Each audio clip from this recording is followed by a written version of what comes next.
Good afternoon. Welcome to the June monthly policy update. We are 3 minutes past the hour. Thank you all for your patience. We will try to jump right in today. Again, thanks for joining. I see people entering the virtual room. We are glad to have you with us for the June monthly policy update. Let me introduce myself. I'm Ben Kershaw. I'm Independent Sector's Director of Public Policy and Government Relations. If you're joining us for the first time on an Independent Sector webinar, welcome. Independent Sector is a national membership organization of nonprofits, foundations, and corporate giving programs working to ensure all people living in the United States thrive. This is a webinar, so your lines are muted. We will pause periodically, regularly for questions. Please try to submit questions in the Q&A box. General banter and comments are also always welcome in the chat. This webinar is a monthly benefit for IS members. If you don't happen to be an IS member, don't leave. You're welcome to stick around for a bit. And then if you want to talk to our membership folks, we would be happy to connect you with membership@independentsector.org.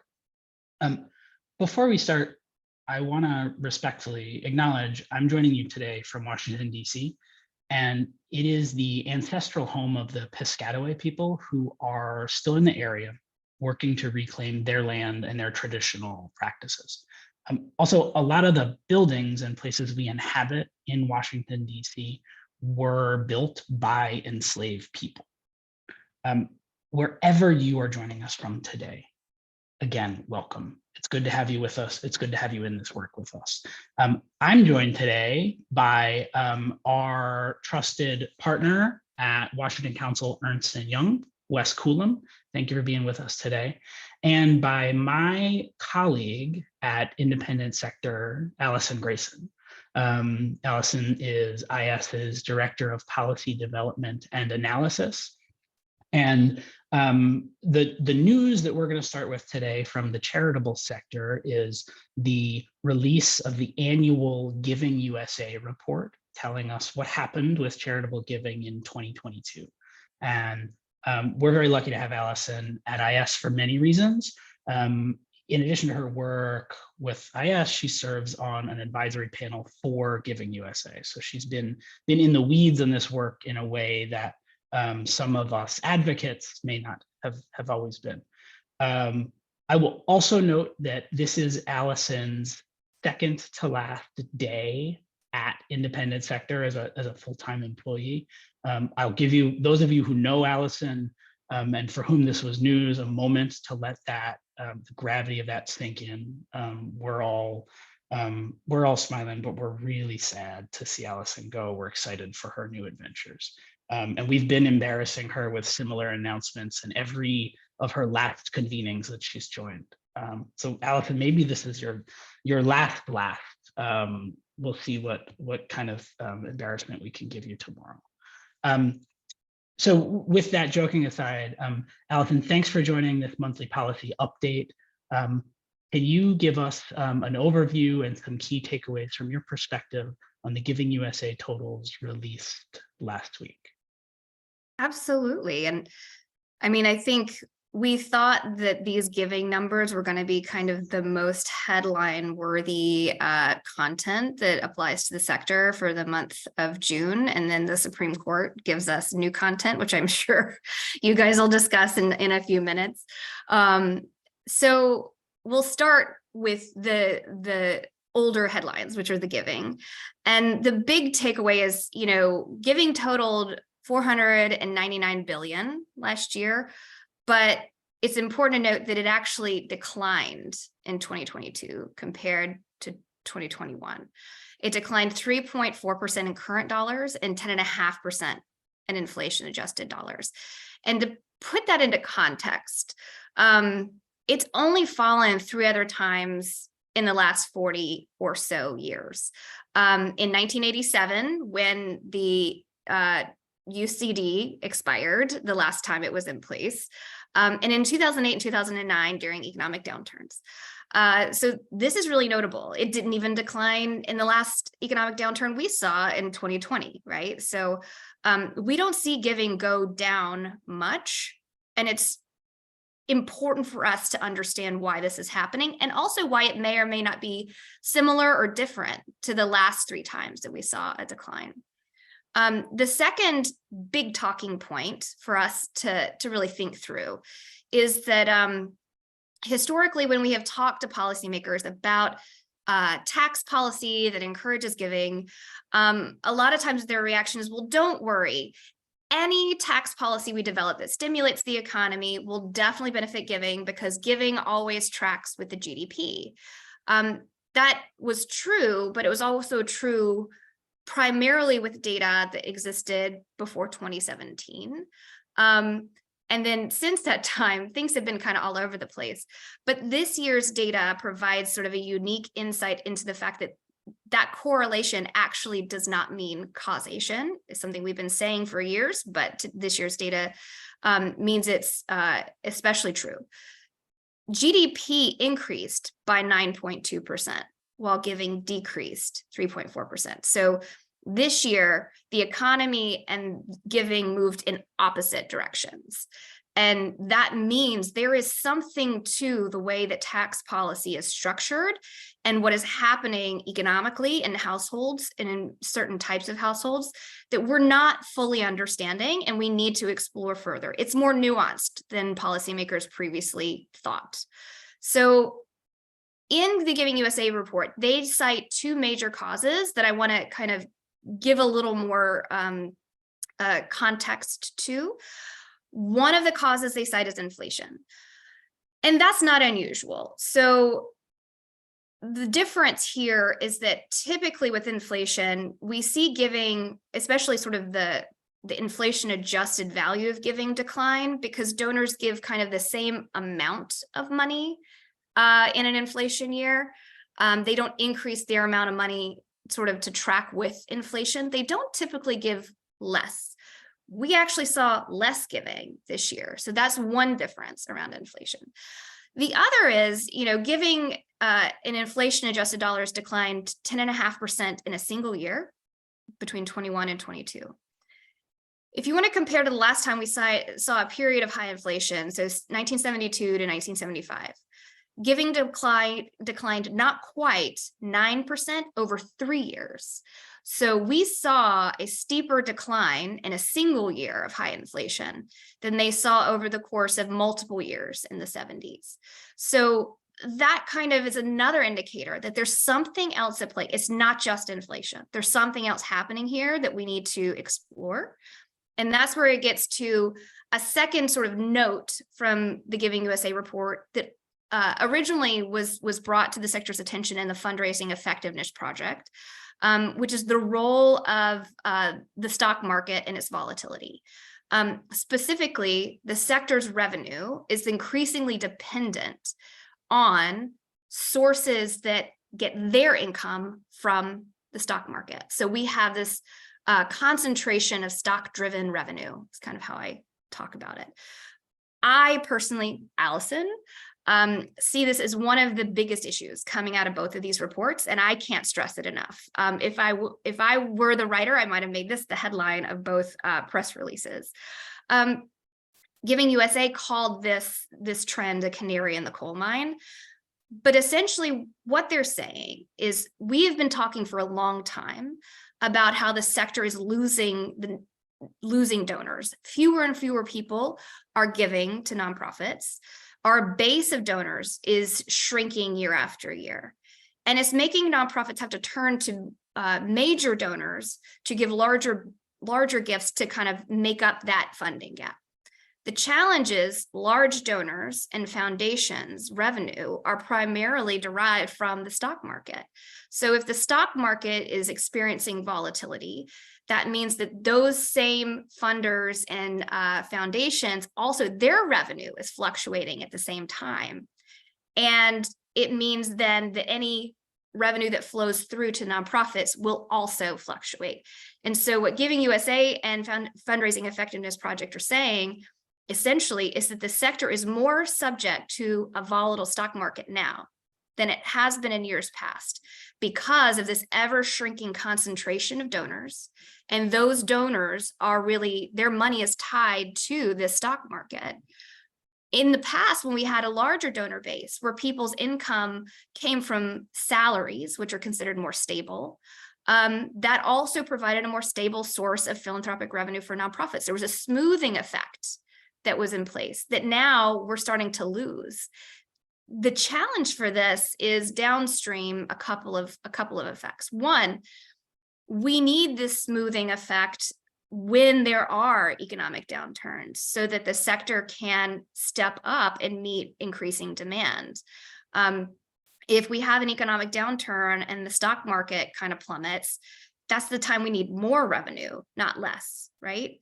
And so it's going to be a little bit harder to find the resources that are needed to step up in those moments of need if we are more closely tied to dramatic swings in the economy. The second piece is around the workforce. So at least in 2008, 2009, the last time we saw a decrease in giving, we also demonstrated as a sector that we retained and recovered jobs faster than the private sector. And in part, that can be attributed to this idea of sort of the counter-cyclical giving and the counter-cyclical grant making, where we sometimes get more money when there's a crisis, right? If this new relationship means that that money isn't flowing in the door, we're also not able to provide that stabilizing effect to the workforce that local economies often need. So there's a lot of challenges that are kind of at stake here that we want to really think through. This is no longer about, wouldn't it be nice to get a little bit more money than what we're currently getting?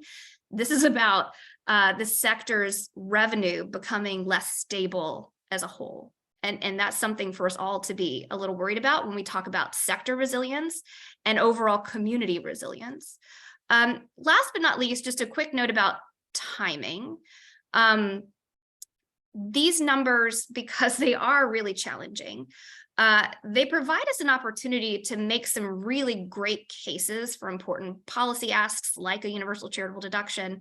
But it also means that poor numbers this year provide a really low bar to show good numbers next year, because both the Fundraising Effectiveness Project and Giving USA, they typically report year over year change. And so if 2022 looks bad, even a marginal increase in 2023 will all of a sudden turn a headline into giving increased again, we're back on track, everything's fine, no need to worry anymore.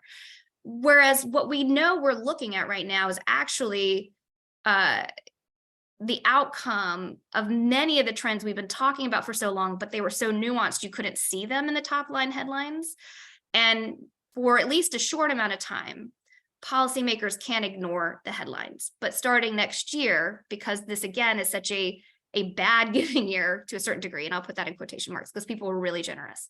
But it is possible that next year, the 2023 giving headlines could look positive by comparison. And we know that a lot of leaders kind of have short attention spans, and it will also be an election year next year. And so they'll be like, oh, it sounds like everything's fine, so we can just move on. That was a blip on the radar, and we don't have to worry about it, even though we as a sector know that's not true. So that was a really high fly overview, and I'm going to stop and see if, Ben, you've heard me talk about this a couple of times. If you have any questions, or if folks on the call have any questions, I did remember one extra talking point though that I forgot to share with some folks in another context, which is independent sector has been doing some research to try to figure out how nonprofits advocate, how often, who advocates, et cetera.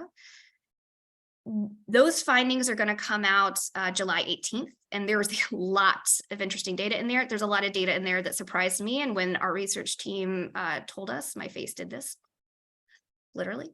I won't share all those headlines, but one that's interesting that I'll just give a little sneak preview for in the context of this conversation is that organizations that are most reliant on individual donations are the least likely to advocate, or at least much less likely to advocate than other types of nonprofits. So in this discussion, the organizations that would most benefit from tax policy changes to create economic environment that would get them more revenue are not as likely to actually talk to their members of Congress about this issue, even though it directly impacts their revenue. So there's a lot for us to chew on about that. All right, Ben, now I'm done. Thank you so much, Allison, for your insights and your candor. So let's see if people have questions that they want to drop into the Q&A. Allison, I also think there might be some interest in any of the portions of the nonprofit sector, sometimes called subsectors, totals, and any insights you have on those. Also, you can tell Allison's on her way out the door because did I hear you say that policymakers might have short-term thinking and their timeframes? I mean, that's heresy. But you get to say that when you're on the way out the door. So do you want to take that question from Paula, Allison, and you could read it? Sure. For accessibility? Yeah. The question was, can we talk about the relationship in the drop in volunteering as it relates to the drop in giving? And yeah, this is something where sometimes I think when we talk about giving, it almost makes us a financial problem, when in fact, this is a civic engagement, community engagement problem, because we know that giving, volunteering, and advocating are interdependent forms of engagement, and nonprofits that engage individuals, and that should include voting too. Nonprofits that engage people as volunteers, those people are more likely to give. Nonprofits that engage people as donors or volunteers are more likely to vote. And so when we see people dropping out of one category, it actually looks like it could have a similar effect across multiple. So we're not just losing revenue by losing donors. We're losing revenue by losing donors, but we're losing an opportunity to engage prospective volunteers, which means a part of our workforce is declining. We're also losing voters, which means we're losing advocates, which means we're losing our political voice to a certain degree. All of this means that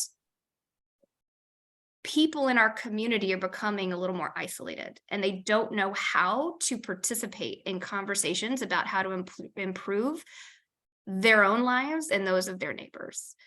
They're left out of a lot of these discussions, not just from a policy standpoint. And that is an equity problem, but it's also sort of an effective outcomes-based problem, because if we're not talking to them, we can come up with ideas that we think are great in an echo chamber. And then we get out in the real world and they don't work, and we're shocked. And it's because we didn't talk to every aspect of our community. We didn't engage them as volunteers, and as donors and as advocates. So it's a really good question. And we have some trust survey data that talks about this a little bit more. And we're looking at going a lot deeper into that data this year and doing some qualitative research to better understand why people might be disengaging from nonprofits across a lot of different areas, to try to see what we can do to get them back. Obviously, a tax policy isn't going to fix it by itself, but it sure as heck probably won't hurt. Actually, we know it won't hurt because we have economic modeling to show it. But yeah, it's a great question, Paula. Thank you.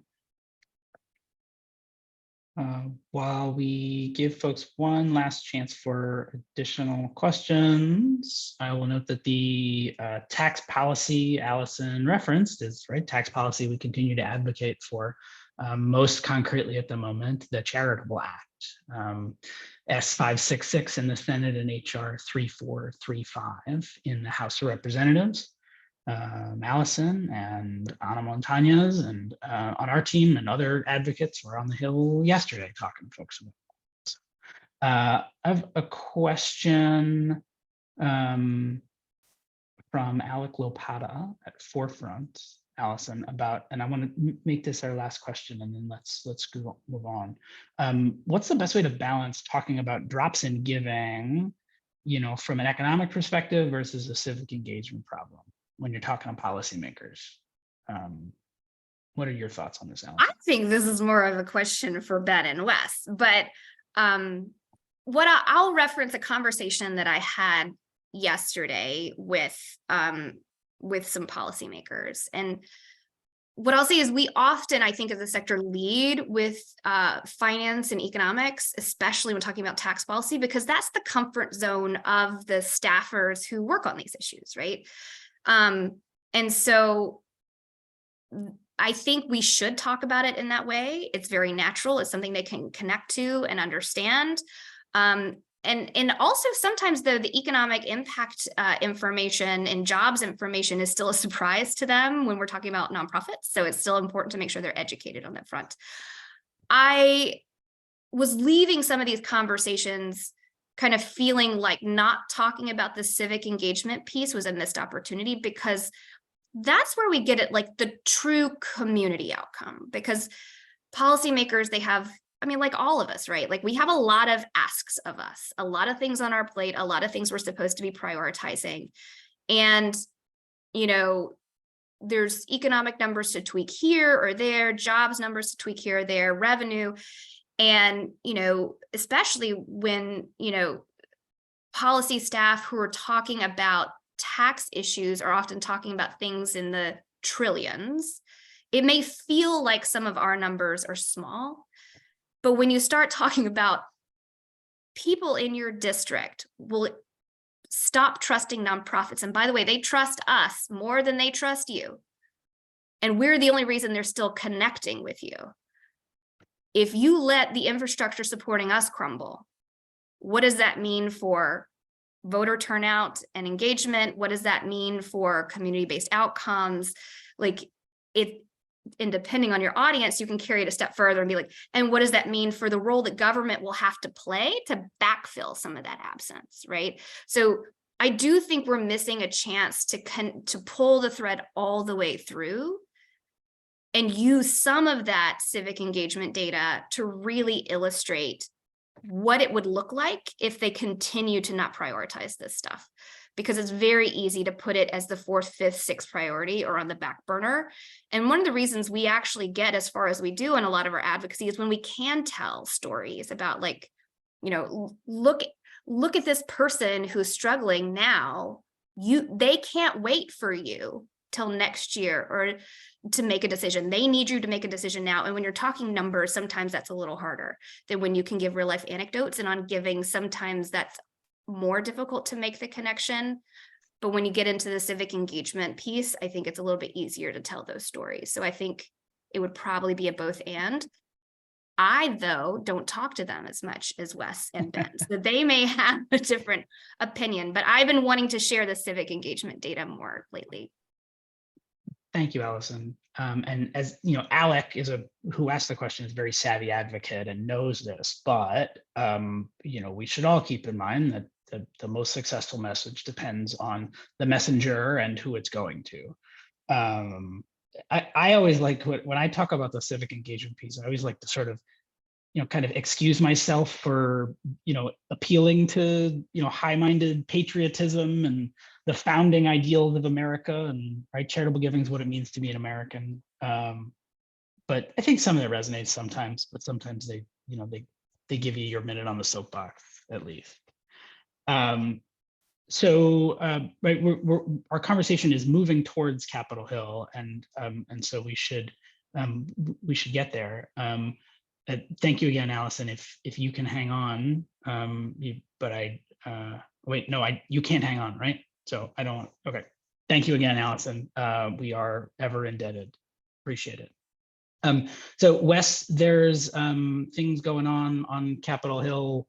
People making noise, not a whole lot of concrete legislation moving across the finish line, especially with Congress in recess at the moment. So can you give us a little bit of lay of the land of, where things were leading up into this July 4th break on the Hill? And then, obviously people are watching, have been watching Supreme Court decisions coming out lately as well. So there's a lot there. Take it as you wish. Yeah. Yeah, thanks, Ben. So maybe just give a context, kind of what the current situation is on Capitol Hill. We have kind of gone through a debt limit negotiation between the Speaker and the President, resulted in an agreement to extend the debt limit until 2025 with some spending caps set in place for this year and next to kind of get around to address the spending issues going forward. So that kind of kicks off, if you will, the appropriations season, which we now see moving forward in both the House and the Senate Appropriations Committees, kind of both setting their top line numbers on how they want to proceed on appropriations bills. Of note is that even though you have a top line agreement on the debt limit package, you have different views in the House and Senate on what direction they're going to take, with the House trying to even go further in reducing the overall spending limits in the appropriation process than where the Senate is basically following the debt limit agreement earlier this year. So that's going to then culminate in a September 30th end of the fiscal year, a bit of a train wreck, if you will, on what they decide to do about the appropriations process. I don't think they're going to be able to pass any maybe one appropriations bill through the process by September, given the different viewpoints, different levels of spending on both the House and Senate side. So kind of watching that process go forward. The House and Senate appropriations bills are moving through committees.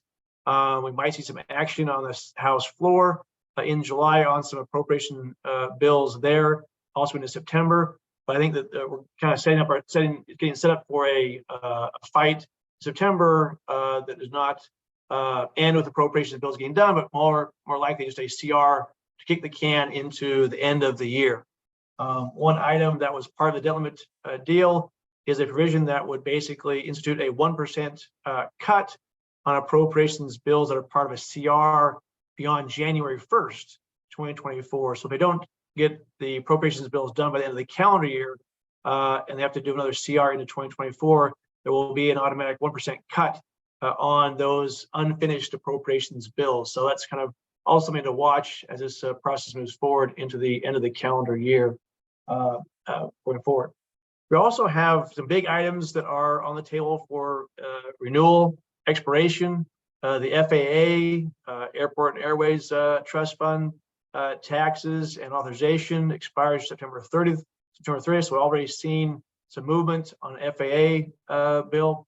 Also activity on a farm bill going forward needs to be done also by the end of the fiscal year. There's a bipartisan work on both those issues in the House and the Senate. We'll see if they're able to make the deadline for extension of those. My sense they'll probably have to do a temporary extension, especially on the farm bill, given the disparate interests in that package. It usually is a very large bill, a lot of different issues at play there. And so I think that will probably be something we'll have to deal with at a future date and kind of push that issue beyond September 30th. Those are also big items on the table. From a tax perspective, we have nothing really on the front burner necessarily from a deadline perspective. The expired provisions, extenders that lapsed last year are still expired. But we have some activity, however, taking place in the House Ways and Means Committee that moved a series of different bills this last week to extend some of the business provisions, the R&D expensing provision, bonus depreciation, et cetera, as well as a separate bill to provide a new expanded standard deduction, if you will, a guaranteed deduction for individuals to enhance their standard deduction. And it just ties into the fact we talked about with giving, the tax policy perspective, right? In 2017, the standard deduction was doubled, 12 and 24,000. It is also, so actually the number of people that itemize their tax deductions has decreased about 30% down to less than 10% in recent years, given that change. And so expanding the standard deduction, if you will, is going to further limit the ability of people to take a deduction for charitable contributions on their tax return. Unless we get a universal deduction in place, as Ben points out, the sector is working on that policy. So that would become, I think, more important and more a focus going forward as we see tax policy changes being discussed. So the House might move on those individual tax bills that they passed out of the Ways and Means Committee this last week. But I think they're going to run into some problems with the members of the House and the Senate. In the House, that live on the coast that care about the SALT or state and local tax deduction. They want some relief from that cap that was put in place 2017 as part of this package. So we'll see if the speaker can move that those bills to the House floor in the July timeframe. However, I don't think there's going to be a big tax push or bill really done or moved until the end of the year process, part of the end of the year spending bill. We see culminating sometime in possibly December, end of the year timeframe. So let's come on the table. What Congress is doing. They're, as Ben mentioned, they're out of session this week and next for the July 4th break. Back in for about 4 weeks in July, then out for the month of August, and then back in September. So not a lot of legislative days left before the end of the fiscal year in September. And obviously, September will be a very busy month, as it always is, trying to finish up these items before the end of the fiscal year. So I'm going to stop there and answer any questions or take their comments. Thank you, Wes. We really appreciate your insights as always. So I will invite questions in the Q&A. And there's something I want to ask you about, Wes, was an amendment offered during the Ways and Means markup you referenced, right? So an amendment was offered by a Democrat from Illinois, right, also a big SALT state, to basically the Charitable Act was offered as an amendment, and Democrats voted for it and Republicans voted against it. We don't want to make too much of this because we don't think it ought to be a big deal. Can you tell us why whether that is a big deal or not? Are Republicans opposed to charitable giving now, Wes? Or yeah, good question, Ben. So the overall context of the markup was very partisan in the sense that the Republicans all voted for the bills. The Democrats all voted against the bills were being committed. They were kind of set up as a partisan debate, a partisan exercise. And so unfortunately, the amendment that Representative Snyder put forward, which is a bipartisan proposal to expand the charitable deduction for non-itemizers, was unfortunately caught in that light, where the markup was partisan. Republicans who support this package were pushed to vote against it because they didn't want to change the bill in the committee. They're going to keep it to where it was that the chairman put out, and so pushed to vote against something they actually support. So unfortunately, that kind of way it played out, but I think it just needs to be looked at in the context of a partisan exercise and overall bill, and not, I don't think takes away from the fact that this proposal, standing alone, is a very bipartisan, supported proposal in the House and the Senate. Thank you, Wes. We'll continue to invite questions in the Q&A function. I also want to highlight, as we've alluded to before, that this is Supreme Court decision season. We saw a major affirmative action decision come out earlier today, ruling against Harvard and the University of North Carolina, declaring affirmative action explicit racial preferences as unconstitutional, and striking them down. This is like any Supreme Court decision, it's not just about the verdict itself, but about the way it's written and the breadth of it. And this is something that we at IS and true experts on these policies are looking to unpack. We will continue to do that. It certainly seems as though the decision is not as broad as some had predicted or feared. The expectation from people who watch these things was that the verdict would go the way it did. Independent sector's CEO Akilah Watkins has put out a statement on it, and I want to hear Wes's perspective on it, but I don't want to forget to note that on July 13th at 1 p.m. we will be co-hosting a webinar with the Council on Foundations to unpack the implications of this decision itself on the work of the nonprofit sector, as well as potential the downstream ramifications of that, future court cases, et cetera. Still evolving work. Wes and I are not constitutional scholars, so we don't want to get too far ahead of our skis here. But excited about that webinar on the July 13th at 1 p.m. Akila and Kathleen Enright, the CEO of the Council on Foundations, will be co-hosting it with some true experts on the issue. So mark your calendars. Wes, do you want to get out over your skis on this? Anything else you want to add? Well, like you said, I'm not a constitutional law expert, but this ruling and focus was on use of race and admissions context. But the question will be is how does it impact other programs, right? I'm sure that with Congress out this week and next, they don't have a whole lot to say about it. But when they get back, I'd imagine there'll be a lot of conversations in the Senate and the House about how to respond from a congressional standpoint. And the question that I have is, how does this impact other race-based programs in the federal government, those kind of things beyond just the admissions process in universities, and how's that playing itself out in Congress and legislation that they might look at going forward. The Farm Bill being one, for example, which is another big bipartisan proposal that's out there on the table, and how that impacts. So I think it's yet to be seen. It came out this morning, but there will be definitely conversations amongst members of Congress about what this means and how to respond going forward. Thank you, Wes. I'm going to put the webinar link into the chat just to make sure people have it. We'll certainly include it and other resources in the wrap-up notes. But if you're looking to mark your calendars now, there's an opportunity.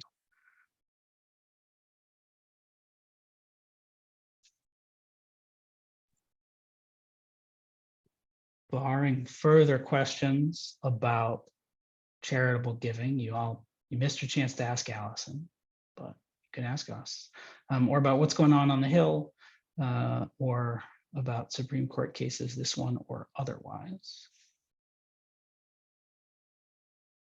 We want to again thank you for joining us this afternoon. Thank you, Wes. Thank you, Manuel on the IS team. Thank you to Allison Grayson.